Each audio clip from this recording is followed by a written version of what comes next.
Every hour, the guy got 50 grand in his account, but he wasn't happy at all. He was literally putting his life on the line. He had signed up for a 24-hour survival game where 5 people were trying to hunt him down. If he made it through the whole 24 hours, he'd get 5 million. But there were rules. He couldn't leave the city, couldn't ask the cops for help, and couldn't tell anyone what was going on. And the worst part, his location got exposed briefly every hour. The man ran into a church. He sat in the confessional and finally took a breath, but then the divider next to him suddenly opened, and it scared the hell out of him. The priest asked what happened, but the man knew the rules and didn't say much. Suddenly, the man saw a shadow under the curtain. He decided to act first. He jumped forward, covered the person's head with the curtain, and started hitting. The priest came and pulled him away. Then the man realized he had hit the wrong person. It was almost time. The man's location was about to be exposed again. He didn't want the priest to get dragged into this, but the priest said he had divine powers and could protect him. The man pulled out his phone to prove he wasn't lying. But then the priest pulled out his phone too. Turned out, he was also one of the hunters. He had a PhD in psychology and behavior and had already predicted the man would come. The real priest had been sent away. The priest had not really cared. He just wanted the man to speak and break the rules. The man tried to run, but it was too late. The priest smiled and took out a claw hammer. The man picked up a stick to fight back, but the stick was much weaker. After 2 hits, the man felt dizzy.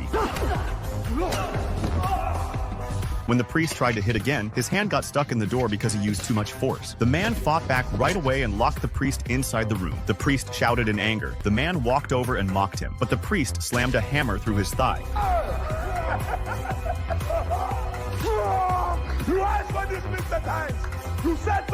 The man stumbled out of the church, cleaned up his wound a little, and tried to run, but he kept falling after just a few steps. His location was about to be exposed again. At the same time, the man in the suit got even more excited when he saw the priest fail. The next hour was almost here, and he would get a few seconds to track the man's location. Meanwhile, the man saw that a football game at the stadium was about to end. An idea came to his mind right away. He walked to a jersey stand, and while the owner wasn't looking, he quietly grabbed a jersey and a cap. Then he rushed toward the stadium exit. He changed into fan clothes and put on the cap. A big crowd of fans started coming out. Everything worked out perfectly. The man in the suit showed up just then, but when he saw the scene in front of him, he froze. Everyone was wearing the same clothes. He had no way to spot the man. It looked like the man was going to escape until the jersey booth owner saw him. They started pulling at each other, and it caught the suit guy's attention. The man had no choice but to run again. A family was leaving the game and heading home. The man slipped into the open trunk of their car. The man in the suit arrived right after, but the trunk closed just in time. Soon, the man heard the driver say they lived outside the city. His heart dropped. If he left the city, the hunt would never end. Leave the city's confines, that's a violation, and then the game never ends.